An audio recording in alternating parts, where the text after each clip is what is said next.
Quick lighting video for here at PCC Passion Community Church outside of Richmond, Virginia. Just jump right into it. We're still on an ETC Ion console. It's been here as long as the building's been here, so we've had it for about 12 years. We've looked at getting other consoles, but this works, and ETC has always been really good with customer support. So can't justify getting something else. It does what we need to do, and it's surprisingly pretty volunteer friendly for what we need to do.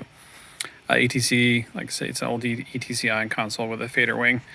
We got the some of the stage, work lights set up on the fader bank, house lights, doors, different zones on the left side of the stage. All the lights are coming in from the left. All the lights are coming in from the right. All the lights, center stage, backlight, lower stage, upper stage, and then zone A left, zone A right, and then zone F left, F right, zone B, zone C left, zone C right. You kind of see the pattern going on here. We have it tied to we have a stage plot for our lighting zones, and what lights are lighting each area. We've kind of added lights over the years as we've needed them. So some of our lights are a little bit of a hodgepodge, but we have primary zones in the front of the stage, and they're just letters back here so you can still see them. And so this is our lower stage, upper stage. We'll see that here in a second. And then so this is zone C, and it's front lit by light 2 and 5. And 2's coming from this direction, 5's coming from that direction. And these are kind of our not great lit areas. They're a combination of 2, 5, and 14. And you can look at the lighting chart and ask the lighting person to adjust lighting if you need to for video. Speaking of video, we got a multi-view of the switcher over here to help adjust lights for video. Started that with COVID. Super helpful. This has been way more helpful than I thought it was going to be. We thought it was going to be.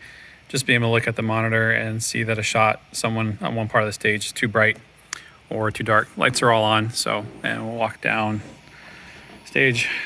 Video switcher. Walk to the stage. See what we got.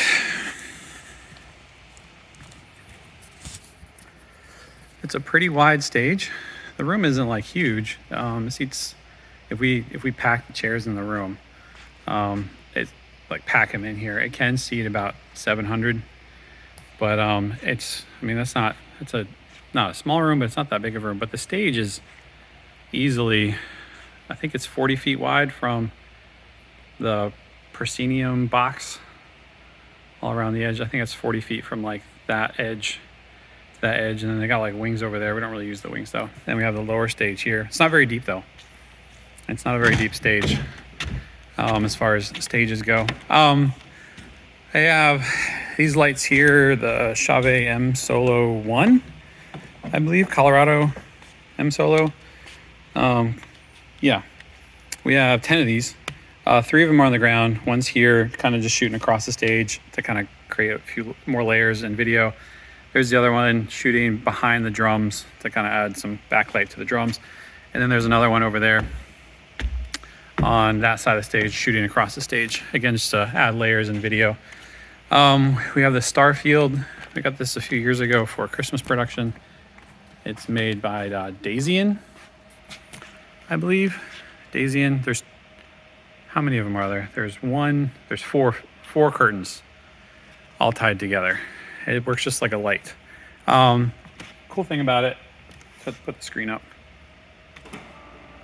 Cool thing about the Starfield, if you get sick of it, you just turn it off, and it just makes a really nice pitch black background. The other M Solos, Color M Solos, right there's 7 more of them up here, all the way across, and that's a Chauvet Intimidator Trio, I believe, on poles, on sticks. And we got those because they were pretty affordable for what we're looking for, and they do a really good wash.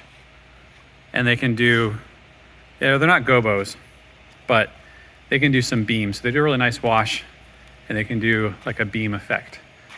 And then out there, we have, I think there's 14 ellipses. 1, 2, 3, 4, 5, 6, 7, 8, 9, 10,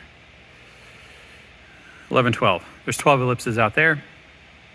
And then there's some PARs, source for PARs.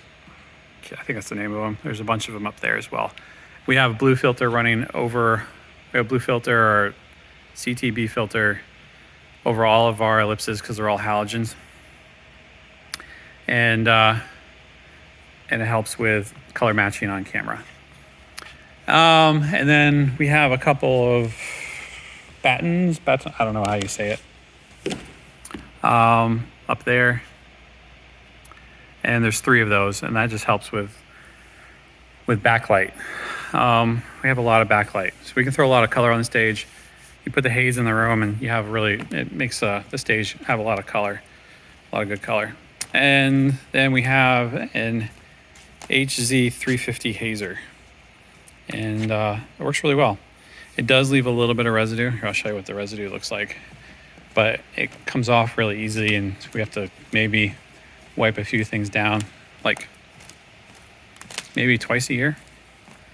Not very much. Probably this is overdue for, I think, just a general cleaning, but this is what the haze leaves behind, that film that you can see up there.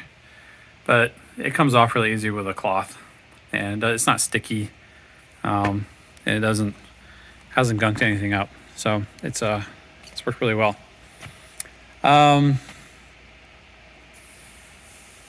That's it. That's all of our lighting. I believe that's all of our lighting. Did I forget anything? We have a few other lights. We have a few old Revolutions that we do use. There's only 2. We had 6, and only 2 of them work.